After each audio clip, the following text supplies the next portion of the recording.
Professor Shen Dingli and dear participants, warm good afternoon and welcome to NICE webinar on China in the post-COVID-19 world order.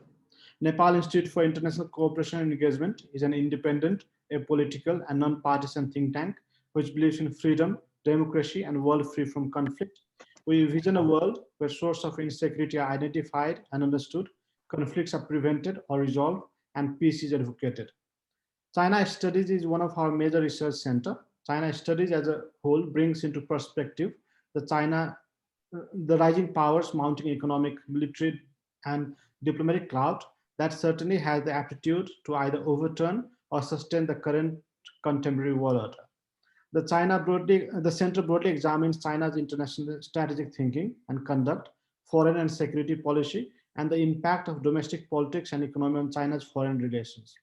It further addresses China's emergence in the face of the world in flux, domestic politics, economy, society, culture, People Liberation Army, and Tibet Autonomous Region, and most importantly, her engagement with each of South Asian countries. At the time when there is lots of discussion and debate that the COVID-19 pandemic will alter the world order, we are doing a series of talk on how it is really going to impact the existing world order. Is China going to take over as the leading power, or US will continue to maintain its space? There are speculation that China might take a lead, while many believe that it is too early to come with such conclusions. Some claim that the world is moving towards multipolar world. Experts claim that one of the major challenges for the newly elected Biden administration will be China. In this context, to talk on this very important and interesting topic, we have Professor Shen Dingli from Fudan University, Shanghai. Professor Dingli has always been kind to us. We'd like to thank Professor Dingli for his valuable time. Professor Dingli needs no introduction, but to follow the tradition, let me introduce him briefly. Dr. Shen Dingli is a professor and former executive dean at Fudan University, Institute of International Studies, and former director of Fudan Center for American Studies. He is also honorary visiting professor of Washington University in St. Louis. His research and publication cover China-US security relations, regional security and international strategy, arms control and non-proliferation, foreign and defense policy of China and the United States. He is vice president of China Association of South Asian Studies and Shanghai Association of American Studies. He received his Ph.D. in physics from Fudan in 1989 and did postdoctoral in arms control at Princeton University from 1989 to 1991. He was an Eisenhower Fellow in 1996 and advised in 2002 that the UN Secretary General Kofi Annan for his strategic planning. He is on Global Council of Asia Society. He has co-edited 17 books and published over 2,500 papers and articles worldwide. Professor Dingli, you will have around 30 to 40 minutes to make your initial presentation, which will be followed by question and answers. We request our participants to type their question in the chat box or under Facebook Live. Please feel free to share our Facebook Live videos on the social media. Professor Dingli, the floor is yours. Thank you. Thank you very much. I appreciate Dr. Pramod Jaiswal to invite me to speak this afternoon. My topic is China in the COVID-19, in the post-COVID-19 world order. Well, it assumes that the world order is changing. Let me speak bluntly.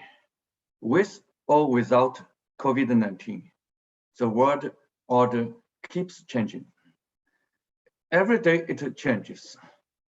Sometimes changes for better, sometimes change for worse. With the globalization, the world is changing even more fast. For instance, in the year 2000, China's aggregated GDP was mere $1 trillion, which is basically 10% of that of the US. 19 years ago, US GDP was about $10 trillion. And then China's per capita GDP is even more smaller because we have 4.5 as many people as America. So our per capita GDP was basically 2% of that of US. So at that time, people think this is a post-Cold War world order, that Soviet Union is gone, Russia has not risen yet, and Japan is stagnant, and the EU is growing, but is not sufficient to create a new world order. And China is rising, but not sufficient. But let's look at the world order a year ago, 2019. That was pre-COVID-19. US GDP last year, 21.4 trillion US dollar. China, 14.4 trillion US dollar. So China rose from 1 to 14. China increased by 1,300%. And America also increased from 10 trillion to 21 point, basically by 100%. US increased by 11 trillion, but China increased by 13 trillion, and China increased. Comparing it was in the year 2000, China increased 3 times more. So some people said, win-win. What is win-win? In the past, a win-win is US win, China win, everybody win. But now some people made a joke. China wins in a double way. China wins doubly.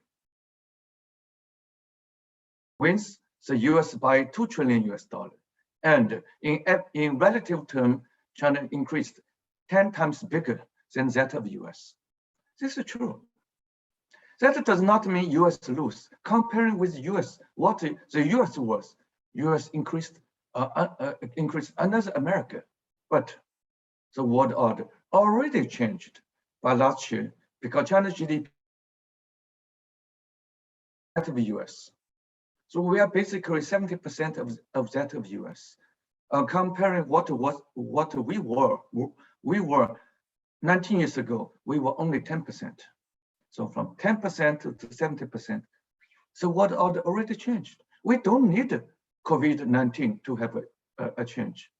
And COVID-19 supposedly would weaken China. Look, China's GDP in first quarter Q1 of this year decreased by 6.8%. This is the first time China's GDP decreased in a quarter time frame for the last 30 years. And so people said China has met the challenge. China may be frustrated by this post-COVID-19 world order or post-COVID-19. But unfortunately, the entire world was stricken by the COVID-19. Not merely China was stricken, basically everybody. I think only North Korea was not stricken by the COVID-19 because every day they close their economy and we open economy. So we're heavily stricken. But the American economy was even more open. It was even more heavily stricken. Look, for second quarter Q2 of this year, the US GDP shrink by 29.4%. Basically 30% of the US economy is gone in 1 quarter. So America, the Q3, America is catching up. Comparing with Q2, it increased by 30%. But comparing with the Q3 last year, US still decreased by 10%. And then Q4, this quarter, the US election. So many people pouring out to cast their vote to support one of the 2 candidates. And Thanksgiving and now Christmas, people travel. And lots of people, they travel without wearing a mask.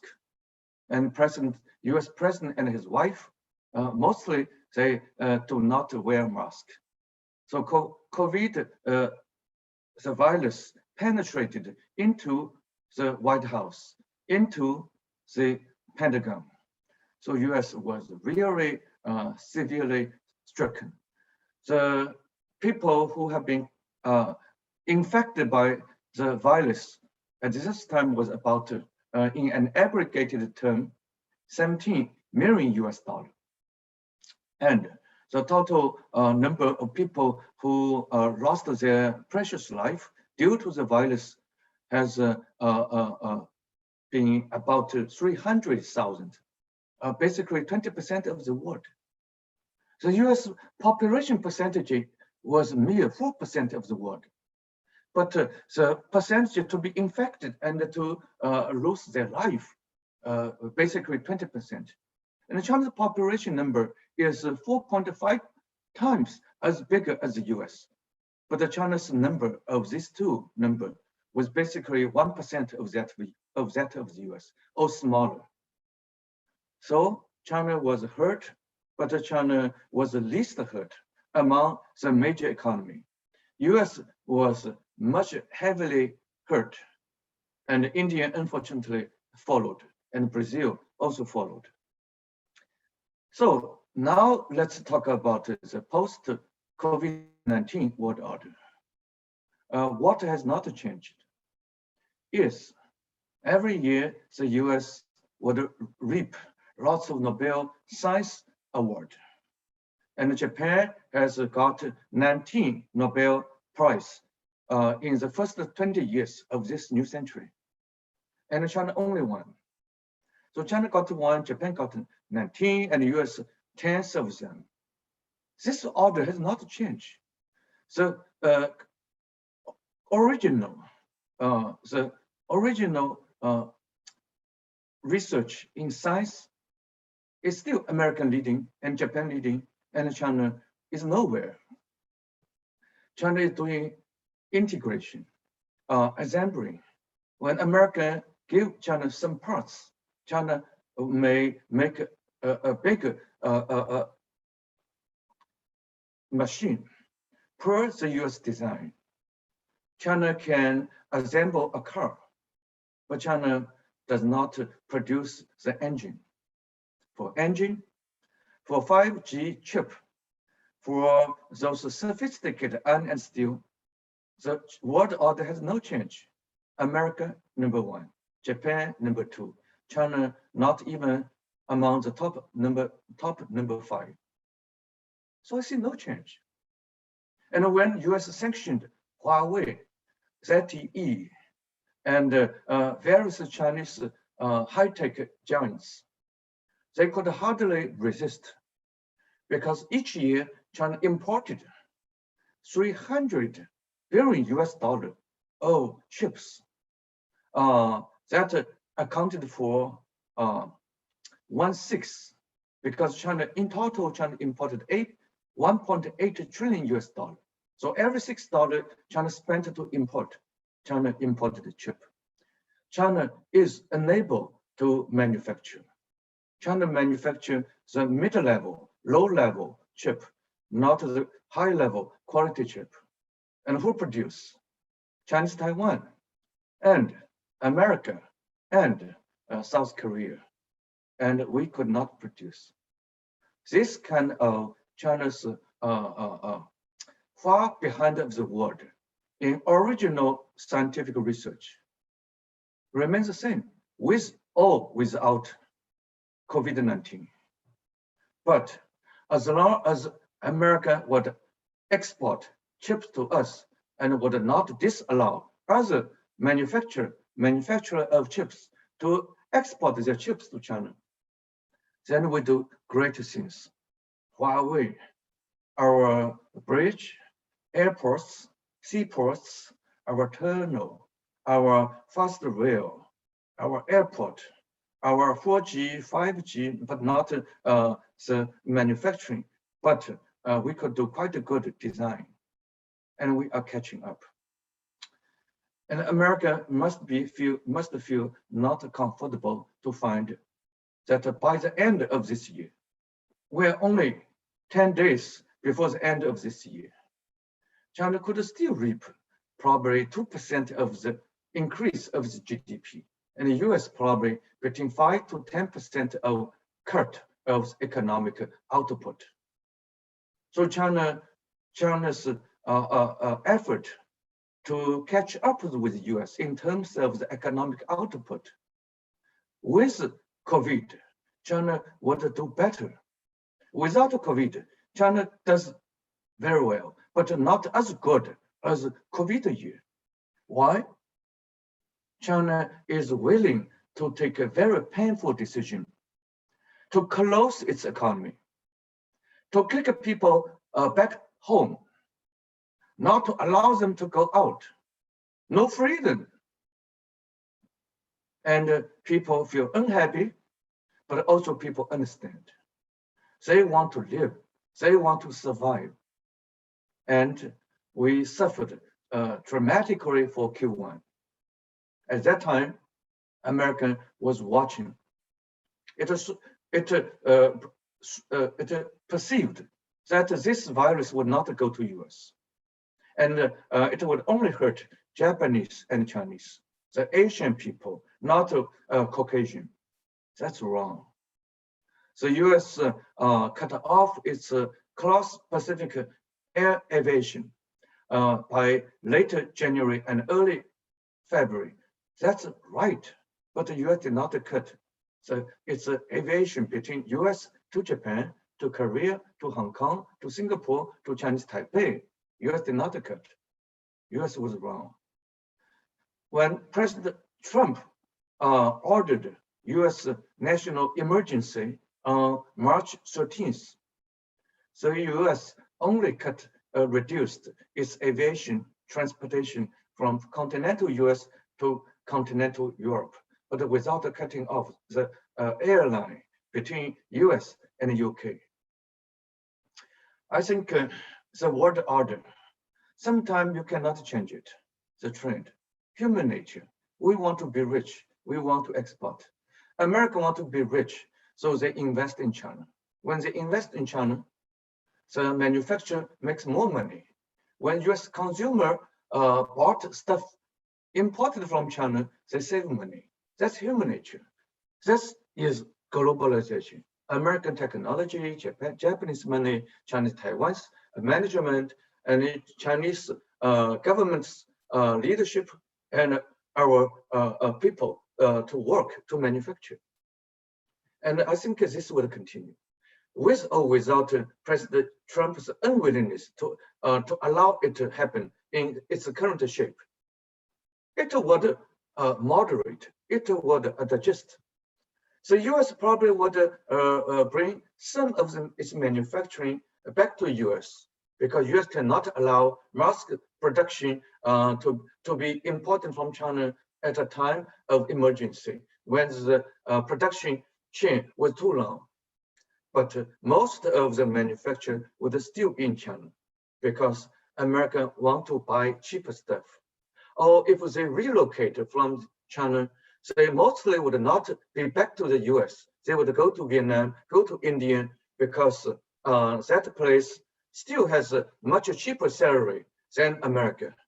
And but because they may not have sufficient good quality infrastructure like electricity. So at this time, American manufacturing in China is not ready to be totally able to be relocated to India, to Vietnam at one time. Because when one factory would move, most of the other manufacturing was still in China. They don't feel this is good. They want to relocate entire production chain, and that is a challenge.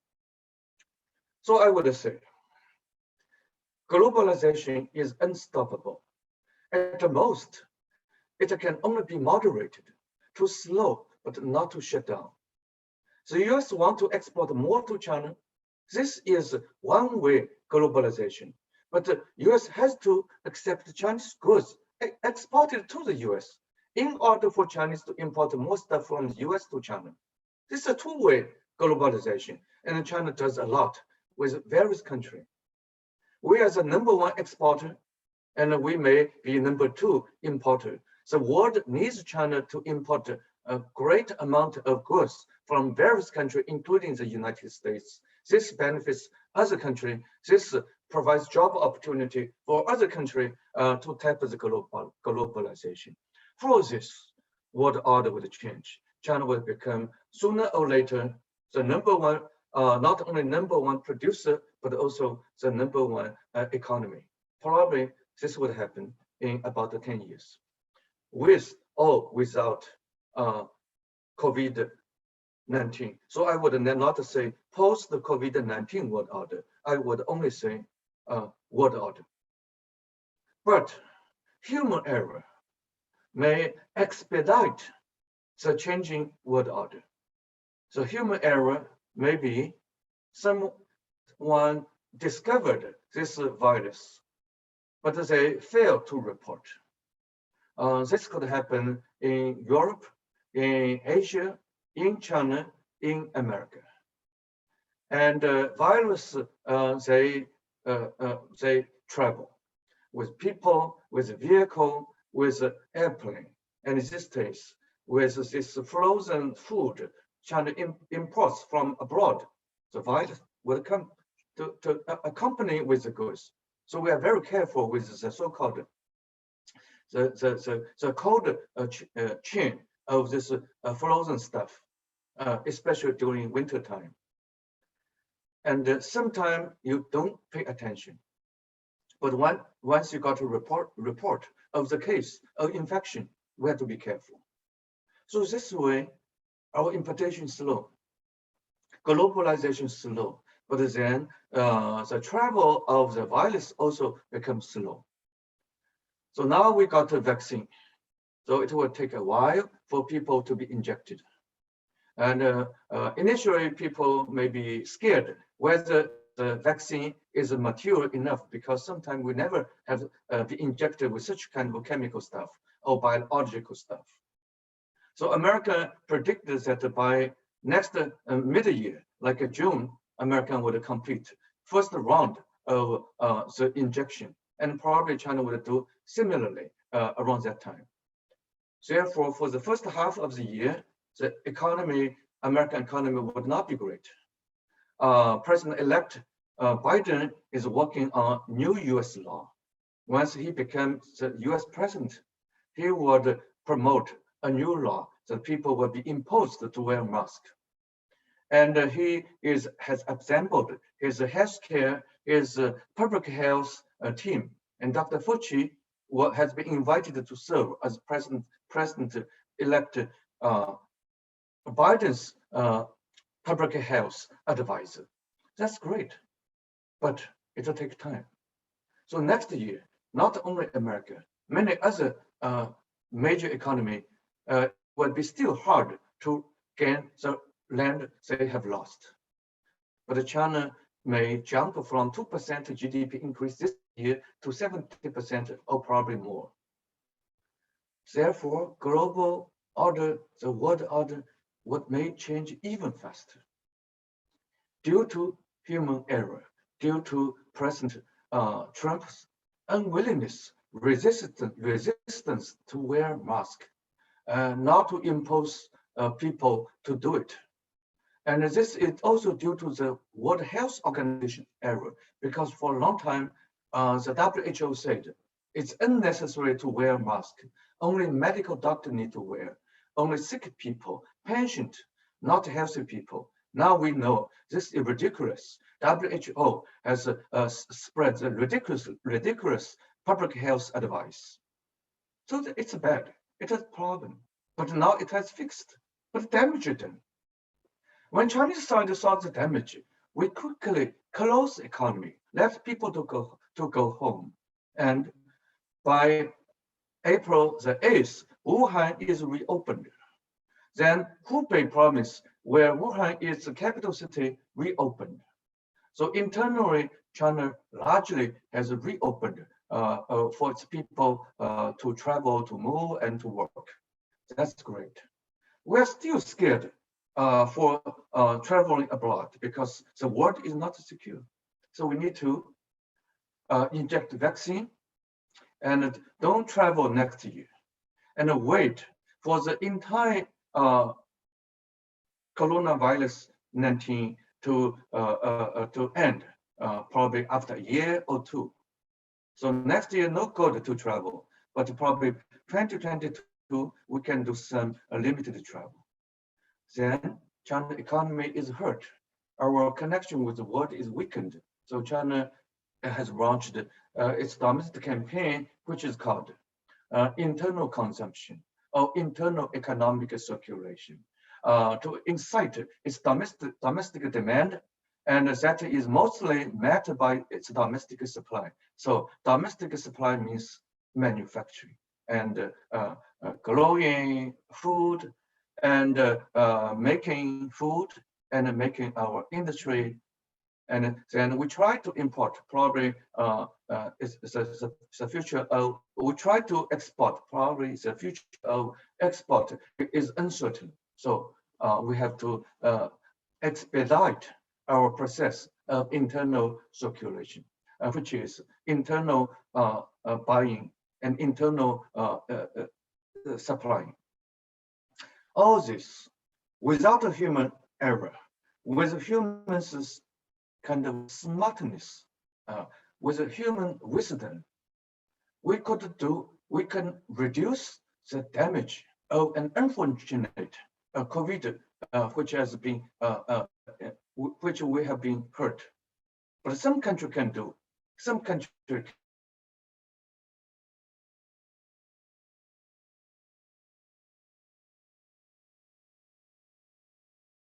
cannot do, or they will have to, may have a chance to recover. So this is what I want to say. The post-COVID-19 world order actually is a mix of the original changing world order due to globalization and the world order which has been induced by people's intervention. WHO's intervention, telling people healthy people don't wear masks, then the world order is becoming worse. So we have to take a WHO accountable. Why you say that? You say these unscientific things. But Chinese people, we wear masks. And with or without WHO tells us, we should not wear masks. We wore masks anyway. So we are more distant from the virus. America has had a big problem with the Black Lives Matter, the kind of event. Most people come out of their home to demonstrate, to deliver lodge their protest, while the Caucasian police would make Mr. Floyd to lose his life in 7 minutes. People come out of home without wearing mask. I would not condemn them, because you do a big damage to your own society, to your neighborhood, to your own country. Where is the US president? You should tell people, you should not come out without wearing mask. US president should come out of his own house wearing a mask. So this kind of human error, in some way, hurt the global order to make it to change in a negative direction. But for some country, they were hurt initially, but only for weeks, but not for months, not for a year. So China regained our economy. We are moving forward. That probably would make us the coin award post-COVID-19 world order. Whoever who is better prepared, like Japan, like Singapore, like South Korea, like Chinese mainland, like Chinese Taiwan, all these East Asian countries and regions are well prepared. They wear masks. They do the search who is infected. And Qingdao, the city, coastal city in Shandong province, was found to have few cases after China's National Day and holiday week in early October. Then we mobilized the entire Shandong's medical resource, using 5 days to have all people in Qingdao, 9 million people, to be inspected. And we found 12 cases. With few we know already, but another few we did not know. but we found them out. China has the ability to mobilize just one promised medical resource and to screen entire 9 million people in 5 days. And we have 30 promises plus. The medical resource is formidable, but the challenge is also formidable. We have not won. We are still fighting against the lingering virus. Some of them were introduced from abroad, because every day we still have some 10,000 people who travel from outside of China into China, and some of them carry some of this deadly virus. They may not know they carry them, but anyway, they carry them. We do our best to screen before they come to China, but sometimes such a work failed. But we're still able to find them once they entered China. Our work is not superb, is not flawless. We still have room to improve, but among major economy, we have done a pretty good job.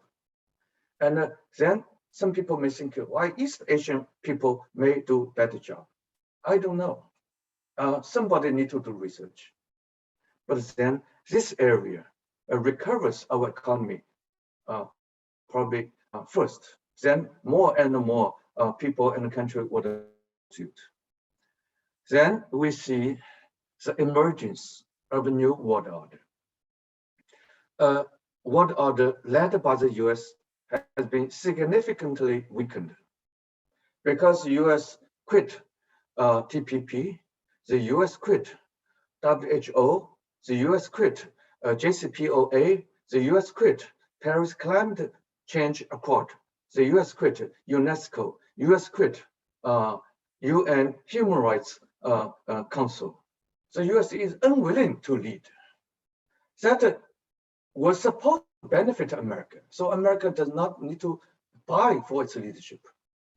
But many established, probably President Trump would think deep state in America don't like this. They want to pay for leadership.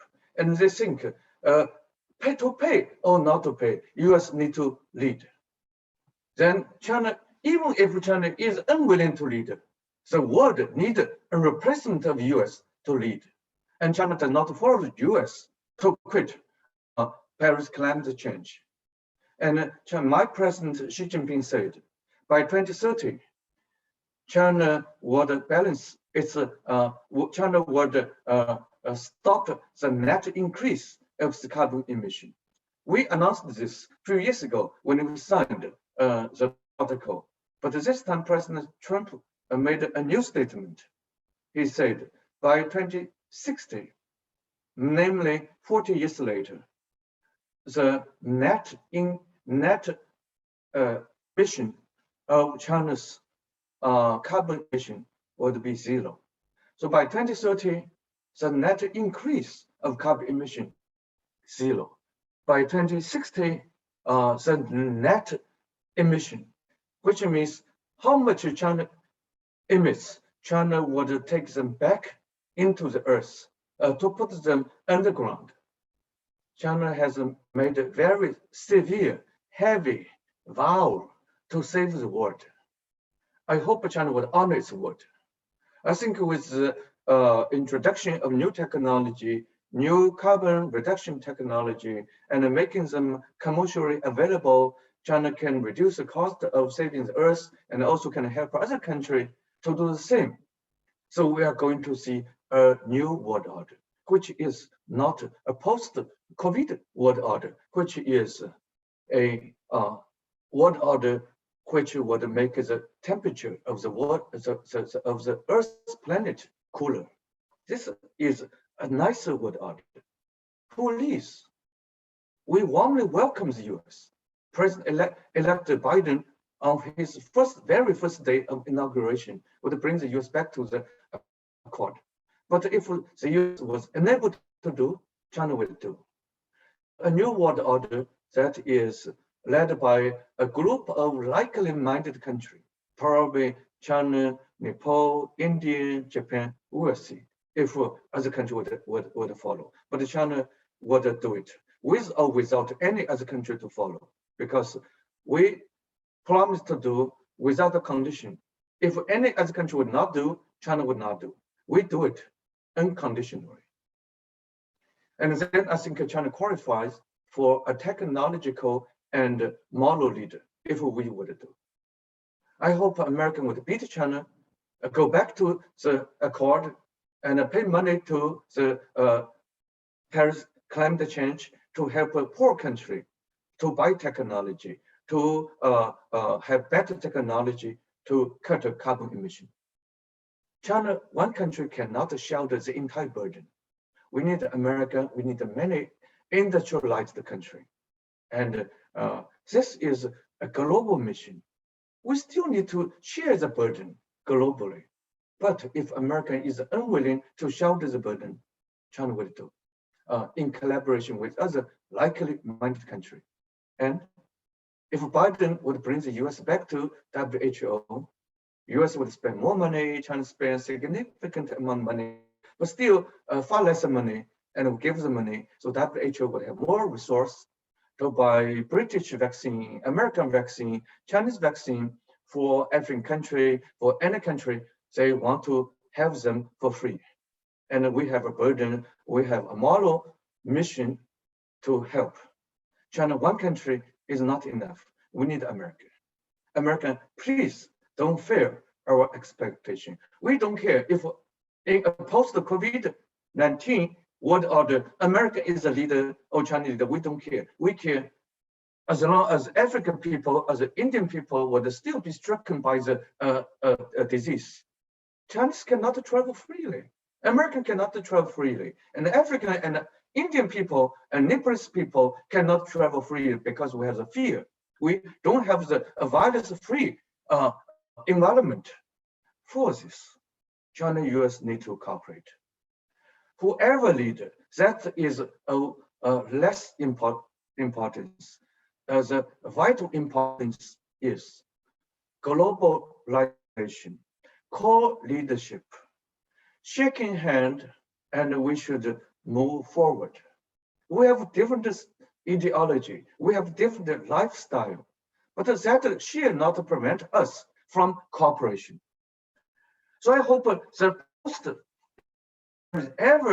post-COVID-19 world order, that is not going to be a world order, either led by China or led by US, co-led by China and the US, and China US fought for a leadership, or China US would serve as G2 to dictate any other country to listen to us. No way. China should not care. It is an American-led world order, but America is benevolent, is generous, like it used to be, to help us. And China is not as rich as America. China's per capita GDP is way behind, but China has responsibility. China should share the burden with America, with any likely-minded country, with our financial capability, with our vaccine capability, with our technological capability to help, rendering our hand to help. To have a song, "We Are the World," Michael Jackson and many other people sung, and we have to sing it again. India, Nepal, China, US, don't care who lead, don't care what world order, we care a world order of shaking hand. We work together, partnership. China help others, China receive help. Others help China, others receive help from America and China. And the US as a technological hegemon. We need the US to be hegemonic. US should give the vaccine for free. No one should refuse American effective vaccine for free. If American would be that kind of hegemonic, warmly welcome. All China and the US should compete for such a kind of a moral hegemonic leadership. China said, no, no, no, you have problem, I give more. US say, no, I give more.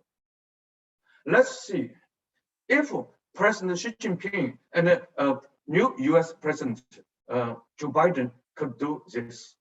Not arms race, but cooperation race, vaccine race to make the world free of COVID-19 as early as possible.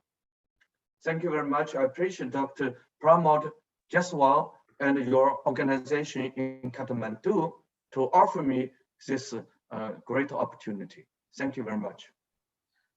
Thank you, Professor, for the interesting presentation. It is always a pleasure listening to you. It was really enlightening and we learned a lot. We have received a huge number of questions, so let me move to the question without wasting any time. And the first question is, how is China-US relation going to unfold during Biden administration? Biden became US Vice President in 2009, 12 years ago. And Biden is back. And when Biden-Obama team started their leadership in 2009, they merged the then existing China-US dialogue. And they created a new dialogue. At the end of their tenure, 2017, January the 20th, at the state level, China-US had 140 dialogues, not to include city to city, university to university, track to NGO level like this one. But this time, 0 dialogue. US quit JCPOA. US does not trust in Iran.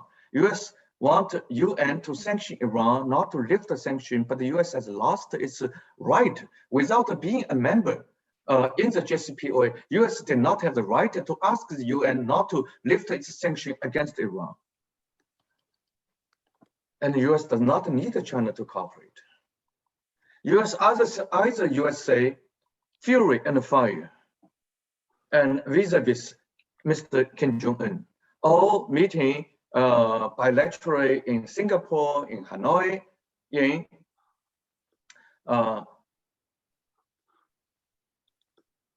Banmanzhou 3 times.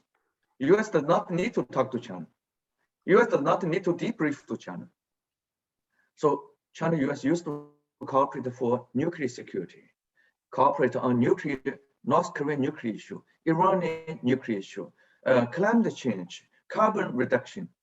US quit all this. US does not need to talk to anybody. US just do unilateralism. US abandoned its century-long, I think at least since the Second World War, later stage, US picked up its liberal international institution building. Liberal meaning we should work together. We should use the same rule, not to hegemonic, one country beating everyone, one country winning everything. Liberal means the same rule applicable to America, to everybody. US does not think international law should be applicable to US. That dismayed Germany, Chancellor Angela Merkel, and Trudeau Jr. of Canada. And that also made Korean leader, Japanese leader, and Chinese leader very much feel at a loss. What the US want to do? What the US would become next year? We really do not know what the US want to do. And in the past, we can predict it because we have the law, UN, World Bank, IMF, WHO, WTO. Now US is abandoning all this one after another. So this time, Biden said, on first day, he would bring the US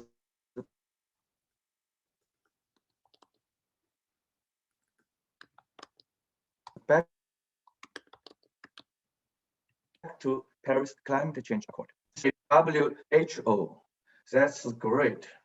Probably after a month or within the first half year, US would be back to JCPOA. And China is there everywhere. And I would number one. But at least we would want, I cannot speak for China.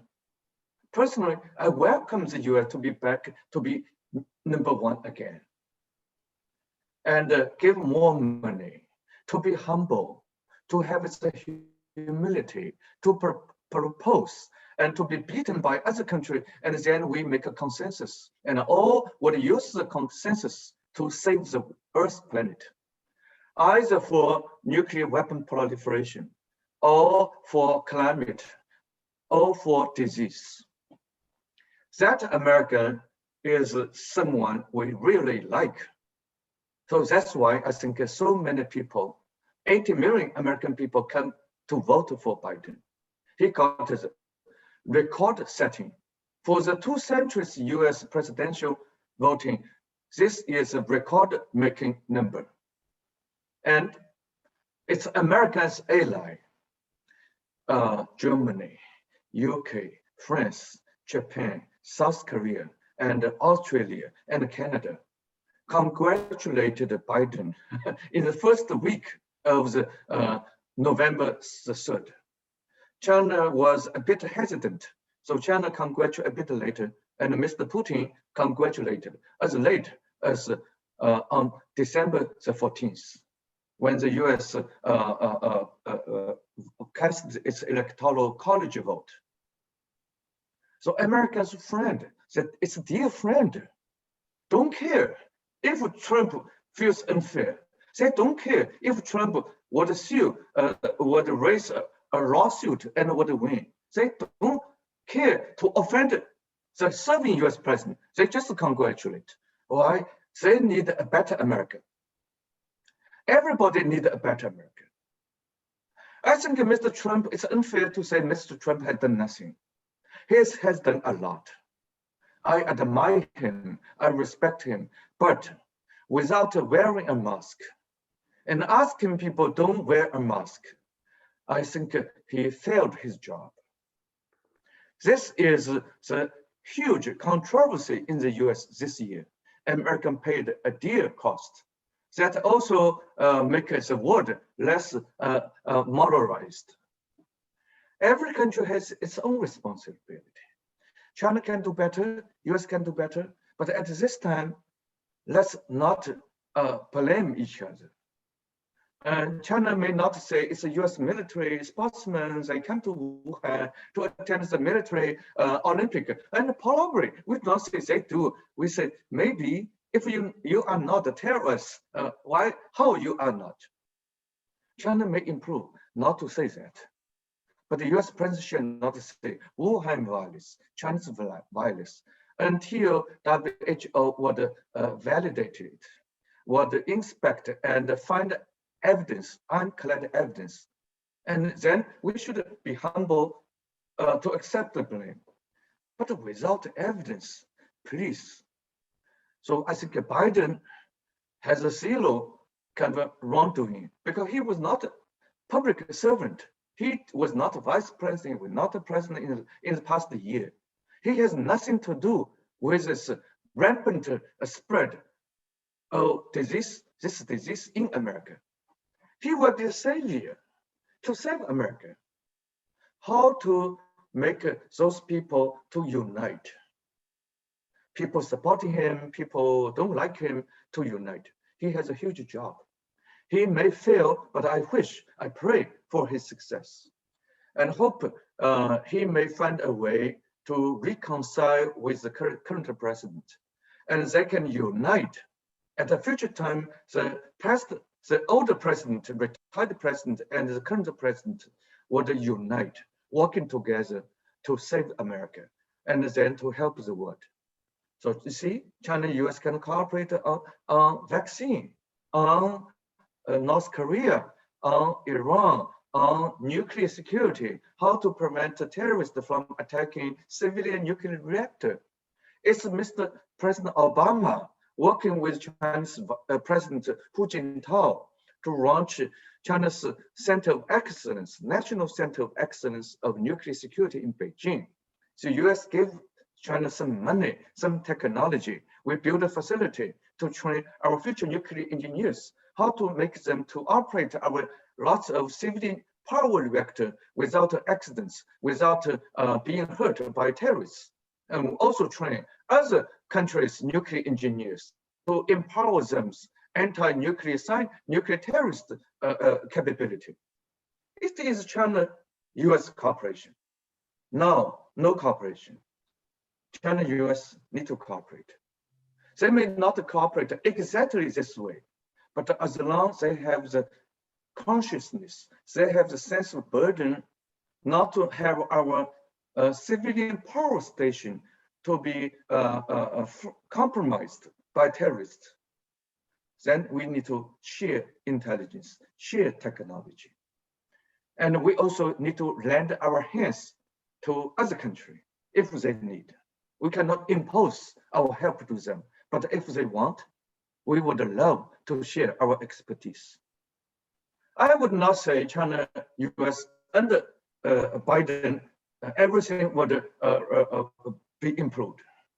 Probably the two countries would still have lots of difference on how to view Taiwan, how to reconcile our difference regarding some of China's behavior in South China Sea, regarding the US view China's acts in Xinjiang and in Hong Kong, that has raised some American people's eyebrow.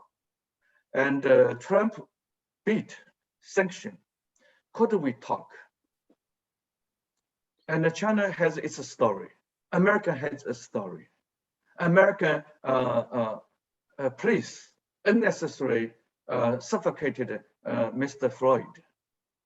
China did not say, I would sue you, I would impose the sanction law. Can we talk? Giving face to each other. Diplomacy means talk without making using loudspeaker. Before going to a radio station, could we use traditional diplomacy, which is talk without announcing, giving and taking compromise with each other. Each save face, each make a progress, and then we share a mission and we know the technology. Talk, not hate, and making concession. You yield something, I give something to you, and we don't openly admit to save face, to be politically more resilient. So I think I am fully confident that Mr. Biden is willing to do it. And but he may not restore the relationship between China and US 12 years ago, but he would not continue in the current very bad relationship. China is willing to partner with his team. So let me move to the next question. How does China view Quad? How does the rise of Quadrilateral Alliance affect China's rise? Quad, QUAD, for a group of four. They want to share their common value, democracy. Great. They have their version of democracy, and each member has different version. India has the biggest democracy, and the US may have the most strong democracy, strong in the sense of hardware. And Australia is a small country, but it has its tradition of democracy. I think we admire. I would not say China, I would say only myself and like-minded people, not only Chinese. There could be Indian, Australian, any people. But don't forget, they spend time to build democracy. 400 years ago, 1620, Caucasian from Britain relocated to Boston, to Provincetown. They were first Caucasian settler. Over time, these people migrant killed tens of millions of Aboriginal Indian people. No democracy. Only settler would have democracy. Original having no democracy. They brought African people to the land. At least half of them died when they sailed to North America. And for those who survived, they were bought in auction. And that happened. The kind of unfair non-democracy happened during President Lincoln time. That's 160 years ago. And Lincoln did not resolve problem. So Dr. Martin Luther King saw Rosa Parks unwilling to yield her seat in a public bus to a Caucasian. And she was arrested by the local Tennessee state law. That's only 60 years ago. And Johnson's amendment of the US law looks to achieve a lot, but still Floyd was unnecessary, was excessively imposed with violence. I would not say a country with so much dirt would have no right to preach other about democracy. I say I admire, but American people, all people, African American, local Indian should confess that in their history, they have the unfair internal relationship, which probably in a written level may not exist anymore, but in some people's heart is still there. It has not gone. I congratulate Australia for its great democracy, but don't forget those Caucasian migrated to Australia. They took away the rights, the bound to deserving rights of the local Maori people, the local Aboriginal. When these white people going to New Zealand, they did better. But they went to Australia, they did very unfairly, very undemocratically. That did not deprive the current people to preach China what is democracy and to make a coalition of democracy. But check about your history. I don't think they do this with a great kind of a conspiracy to hurt China. Only China can hurt China. Nobody can hurt China. If they want China to improve, thank you so much. And not hurt China. If you think China is hurting itself, let's talk. China should change its bad behavior, don't talk. For human rights, we can talk. China used to say it's a sovereignty, internal affairs, not to talk. But China now is more resilient. China say, we are ready to talk. Foreign Minister Wang Yi said, we are willing to talk on anything with President-elect Biden. We're willing to talk to Australia, talk to US, talk to the current US administration or the next one. If you criticize China, let's be humble to listen. If you are wrong, let's explain. If you demonize China, we are unhappy. But China will not demonize the US. It is Australia, their military, who 37 people, some 25 people unnecessarily killed, 37 captive, and innocent civilian people, including children. It's not the Chinese. We sent Australian military to go to Afghanistan to serve the UN mission, to save the local people from the hand of terrorists. But please only do that. Don't kill the innocent people. So this is the dialogue, exchange. No one should be excited. I have been doing worse. You do better. You are more superior. You are more moral. Each should be humble, treating each other fairly. Let me repeat. Only China can hurt China. The coalition of the four, the Quad cannot hurt. Another component is to maintain the freedom of navigation, the sea lane of travel, because this is Indo-Pacific.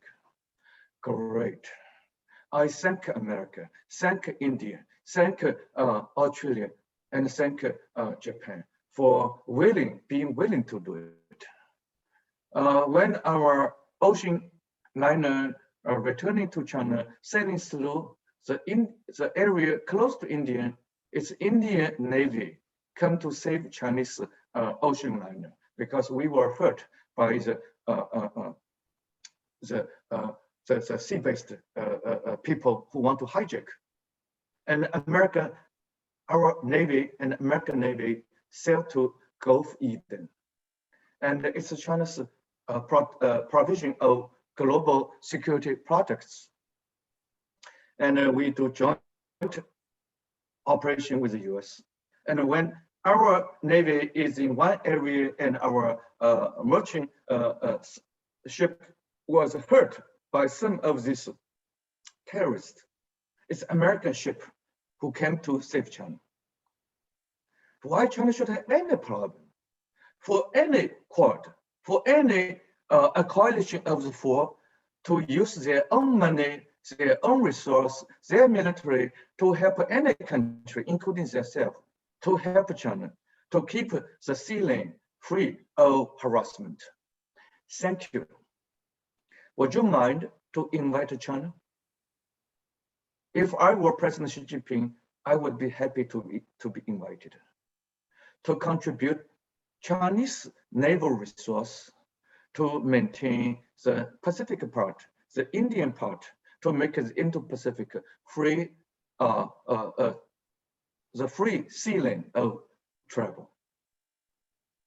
If they have any idea, China's build up of those sea-based land reclamation, building rocks, using sea-based resource in South China Sea. If they mean that, we can talk.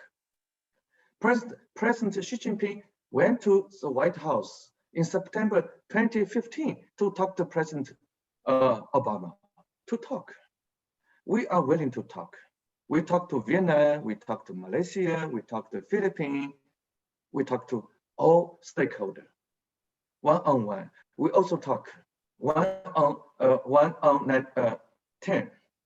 ASEAN China 10+1 talk. And they want to also talk, okay, we can make various dialogue. So China is willing to do a two-wheeler approach. One is one-on-one. You can call this bilateral, parallel, multiple bilateral, and second, multilateral. And this year, probably China is going to cut a deal, a paper, which we call the DOC, not COC.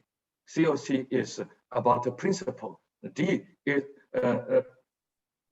is about a document. So China is going to make an official agreement not to use military to change the status quo. You took some land, I took some land. I am unwilling to see what's happening by your doing. You do similarly, but refrain from using armed means to settle dispute. Then we are left only with peaceful means. That is probably we are never able to change status quo, but at least never having a war. In the region, China has a muscle. China has capacity.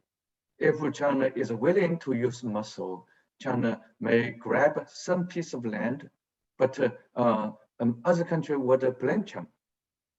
For other country not to blame, we are willing not to use military to get the land back. We are willing to cut a paper and honor the paper before the paper would be torn down, to be broken. This is a big kind of a commitment. US has never committed not to use military to handle Taiwan.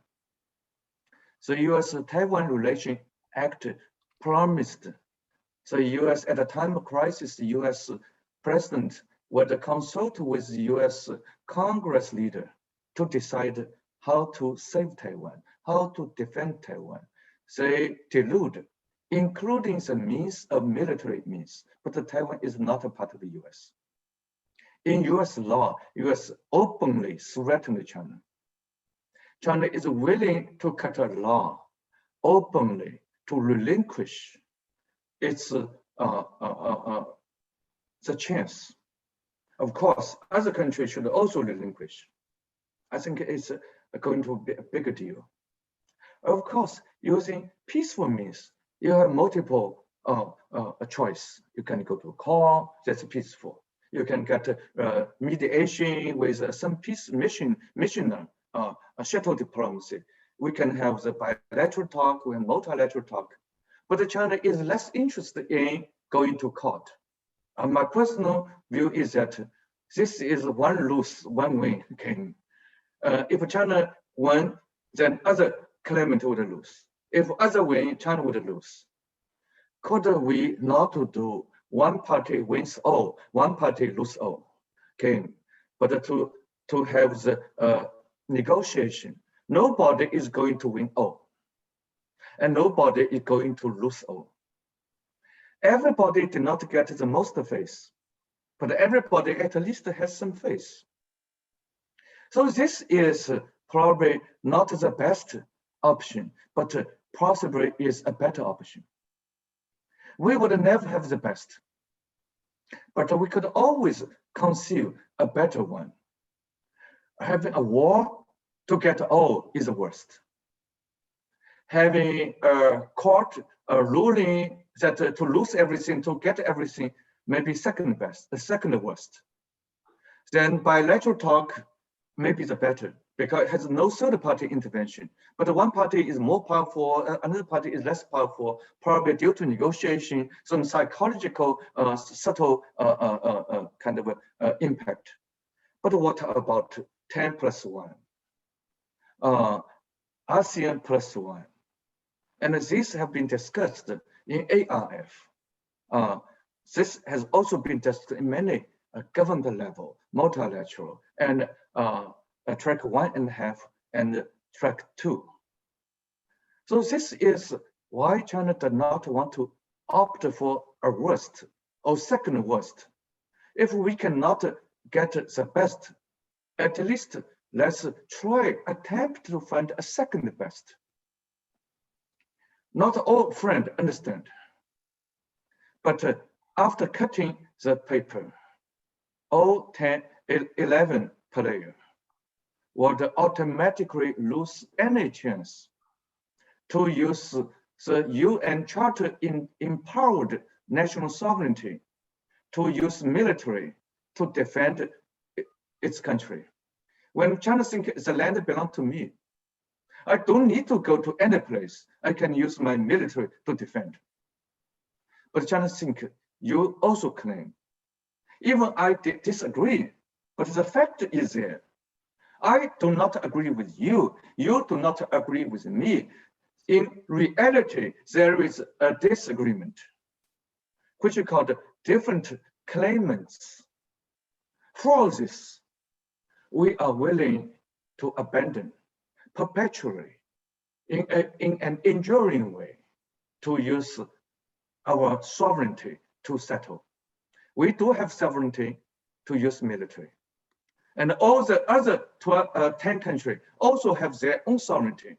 They can use their gun to defend the land, either under their control or they think under others' control.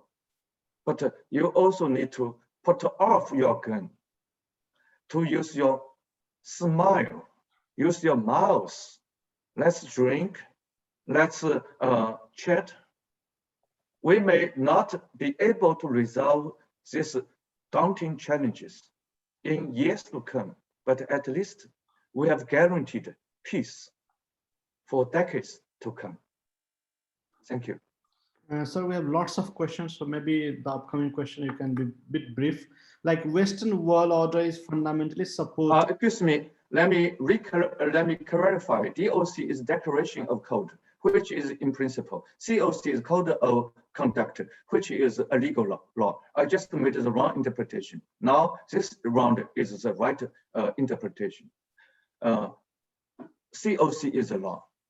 The 11 countries is going to cut a paper, probably within a year. Thank you. Like Western world order is fundamentally supported and managed by Bretton Woods institutions.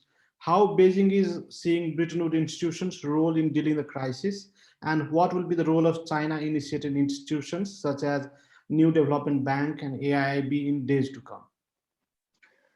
Well, when China was weak, China was late to join the international effort to create an institution.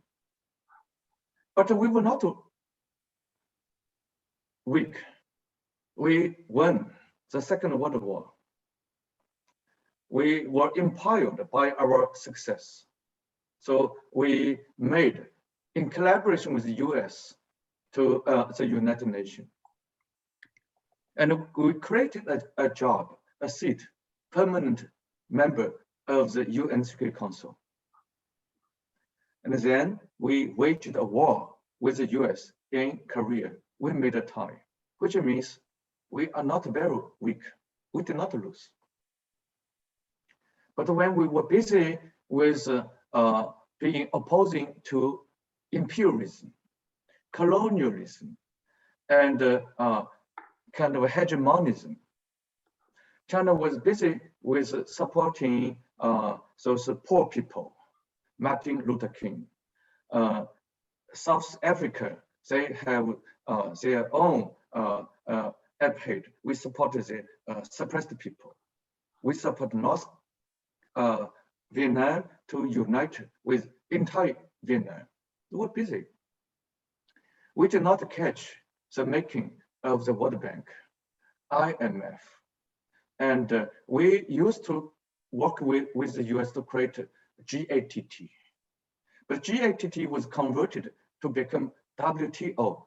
And China was not the first batch of country to become a member of WTO. So for business, for economy, we are a newcomer, we are later comer. In 1984, China joined World Bank. And China joined all this financing, money giving developmental organization one after another, because we are weak in economy. So we want to open, integrate with the world. So the world is something we are not familiar. The world is something that we used to be opposed to. Now we embrace the world. We know the world is not perfect, but this world is better than not to have this world. Now, over time, we develop. And we refrain from shooting bullets.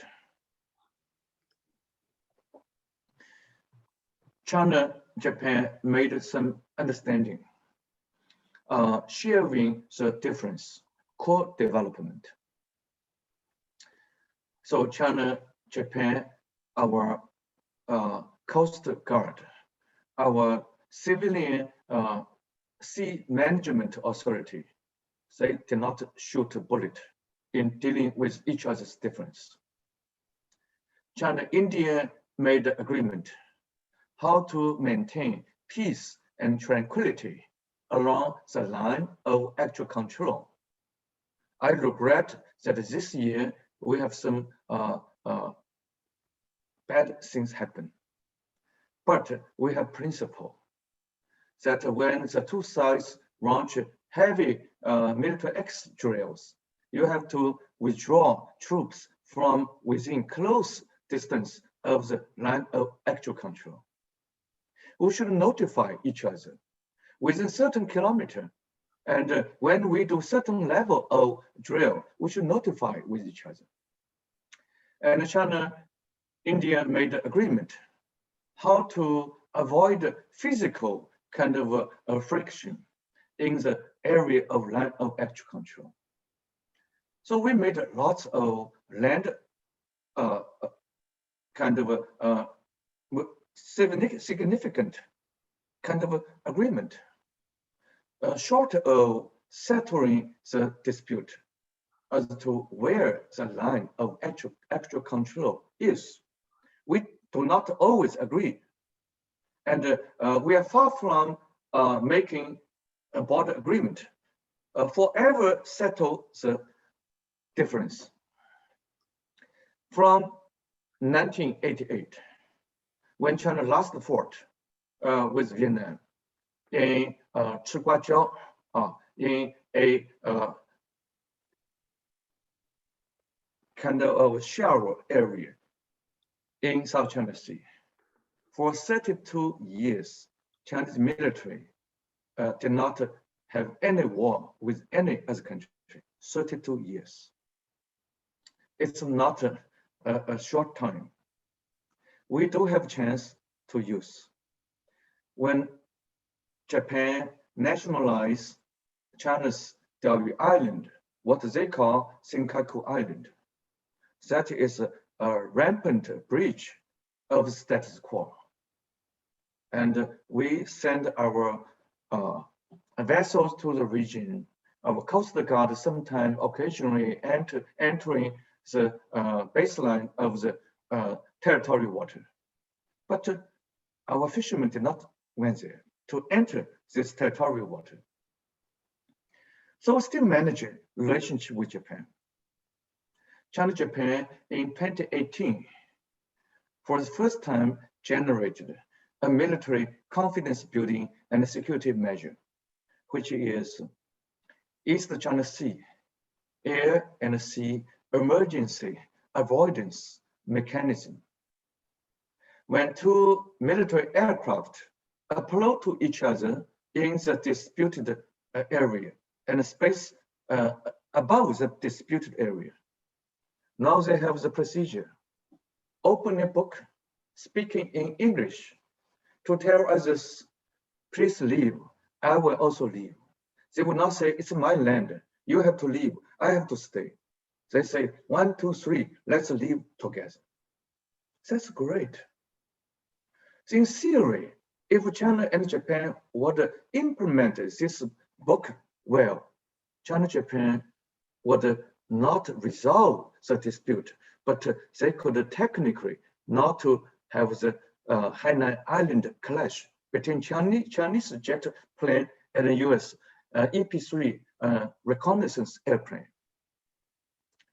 So we have this book with Japan and we book with India, and this year, because we should not shoot each other, so people use a fist to fight with each other.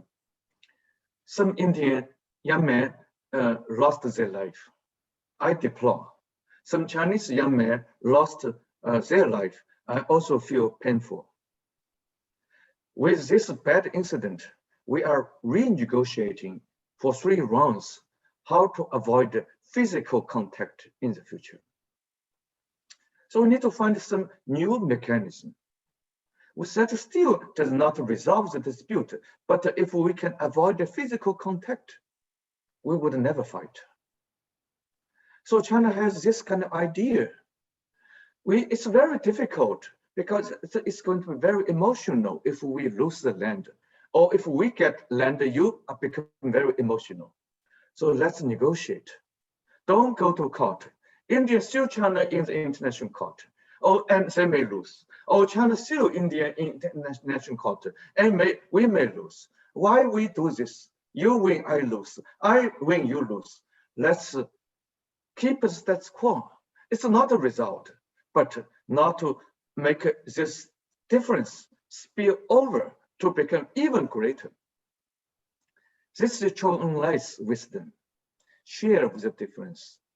Chou En-lai received the Japanese Prime Minister Tanaka in 1972. He proposed this. This is Deng Xiaoping's wisdom. When Deng Xiaoping went to Japan in 1978, again talking to Japanese journalists about the island of Senkaku, he said, "We will use this. Let more smart people to resolve."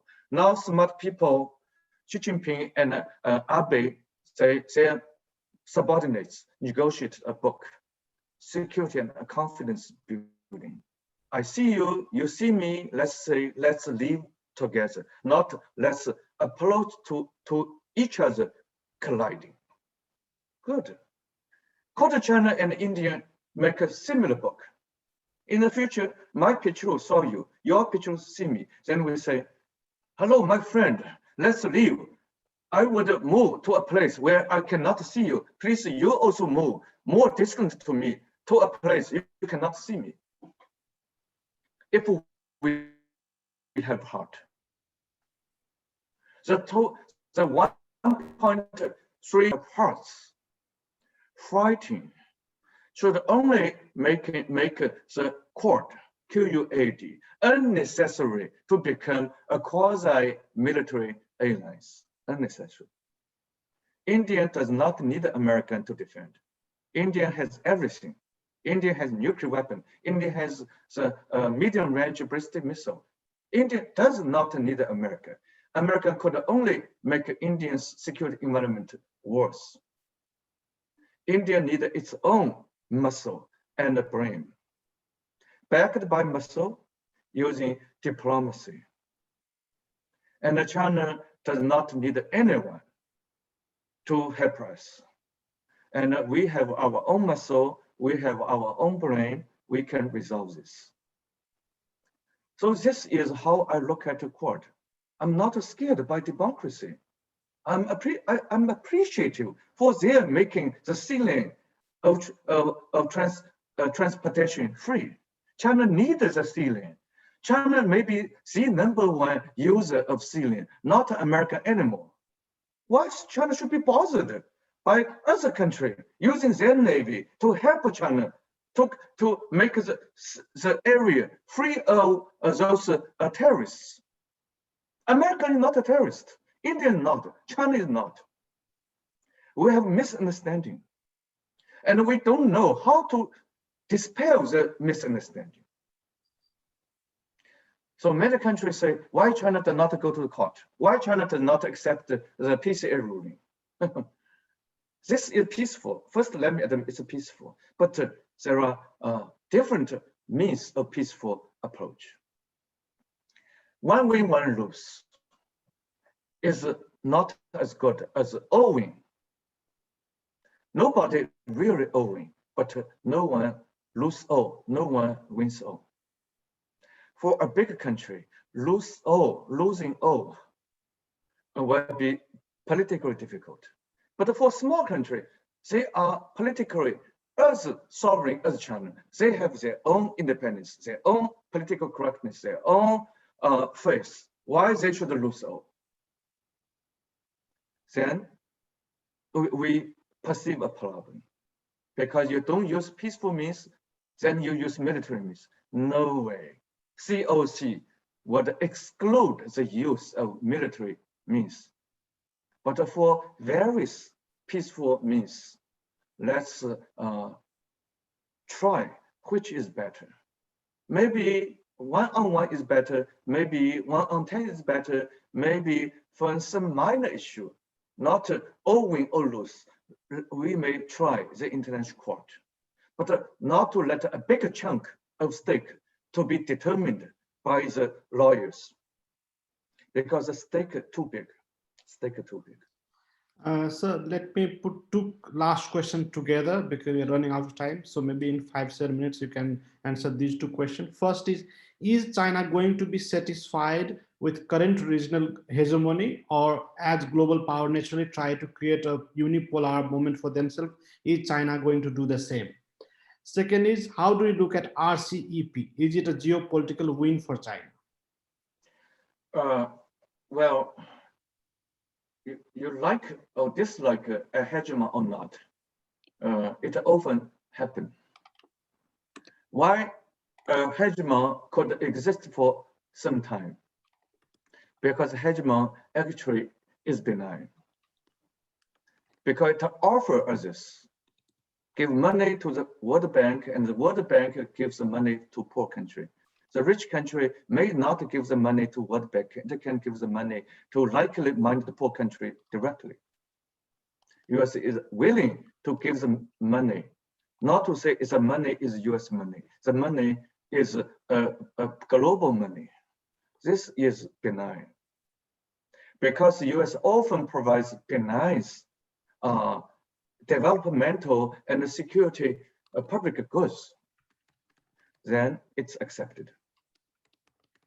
And we need US investment in China. We need the US technology, US investment, US market, US management. All these are win-win. US win, China win, but US's choice not to win. But US does not lose, but China has less chance to win. For this, when we demonize America as a hegemon, it's unfair. Hegemon usually is benign, is good. But why only American can be hegemon and other cannot be hegemon? So China is learning the US experience to build up BRICS from 5 to 6 and building a new development bank, which is BRICS Bank. China does not need the money. It has deposited in the bank. The money is going to be spent for other country, but it's China's money. China can give the money directly, but that does not give China leadership. When you have the money, you create the organization, you partner with Russia and others would accept. So China created its own version of leadership. If you say it's a hegemon, I don't think China is hegemon. China does not say India does not qualify the law. And actually, to comfort India, sometimes there is a dispute between China and India. India would apply for money. China would say, okay, you are great, you deserve the money. This is China's benign leadership. But sometimes benign leadership can be vicious leadership. Without getting the UN Security Council permit, without adequate evidence, US had preemption against Iraq for a reason. That's a bad reason. That weakened Iraq, that weakened America. Then we would say, the power is not reasonable, insane. We give the negative intonation to the word hegemon. Initial hegemon may not be a bad word. Now hegemon is a bad word. And then we say benign hegemon to say still there are some nice hegemon. Hegemon change over time. If the US would keep fighting in Afghanistan, raping women there, and if the US would spread the scene in Libya, in Syria, in Afghanistan, in Iraq, US cannot sustain. China has not been doing this. US under Trump is dramatically withdrawing its military presence from these hotspots. That's great. But the US is disengaging with the world. That makes Germany, NATO feel uncertain. We need a balanced America to give without a better idea. And other would return the nice thing to America. We need America to beat the terrorists, but don't rape the local woman. And the US has a big friend like Australia, but their people would not kill the captive and innocent children in Afghanistan. So America needs to clean its dark image to polish its shining side. China should never repeat America's bad behavior. But when we can give money to others, we can also give money in an institution and invite others like Australia, Italy, Britain to join the AI Asian Infrastructure Development Bank. So they all joined. They don't like many of Chinese ideas, but they joined the bank because this is a commercial bank. This is not the kind of philanthropic bank to do the general things. This is to give you money and you have to return the interest. If China is willing to lead this effort, the best thing for US is to join, to give more money because US GDP is bigger, and then US to be the president and China to be the vice president. And Japan should come, Japan, US money together can jointly veto China, but they're unwilling to come. They have to make China to be number one, which invites them. So they are willing not to lead, and China has to lead. But in a small version, AIIB is much smaller than ADB and World Bank. But China used American way to do benign things through multilateral means, not through unilateral means. But China still do unilateral. If we give something to Cambodia, we don't need to give through AIIB. You can give directly. But we do both directly and indirectly. And we don't do invading other country, shooting other people. We want to create security and confidence building books with India and Japan, with Vietnam and Philippines. So this is a rising China, not to match the US, but repeating many benign side of US, which Americans used to provide. China is cautious not to repeat the negative side of what the US has done. And we want to partner with America, so American can join AIIB, join Belt and Road, and China need to review the Belt and Road at the COVID time because our worker cannot go out, and they are not building up our half-built infrastructure is being rusted. So we need to review how to do it in a more cautious way in the future. So always remind China, don't repeat the negative side of the US hegemon. So China would draw the deal lesson we should not repeat. But if the benign hegemon used to do nice things, why we cannot work together? Japan, India, US, Russia, EU, Australia joining together. And sometime, and Pakistan, Nepal could also join to make it a stake, not a China stake. The stake is shared. So all of us would be a stakeholder. Thank you very much. Thank you, sir. Professor Shen Dingli, thank you very much for the interesting discussion. We really learned a lot, and I'm sure all our participants benefited from it. We'd like to thank you for your valuable time, and we hope to see you again in future. I'd also like to thank all our participants for interesting questions. We hope to see you soon at our next event. I, on behalf of NICE, would like to wish you all Merry Christmas and happy and safe New Year 2021. Thank you. One last caveat, I speak for myself. I'm not a part of the establishment. I cannot represent them, and many of them don't think I qualify to represent them. I speak for my heart. I try to understand China, but what I stated may have not precisely explained China. If there is anything wrong, that's my fault.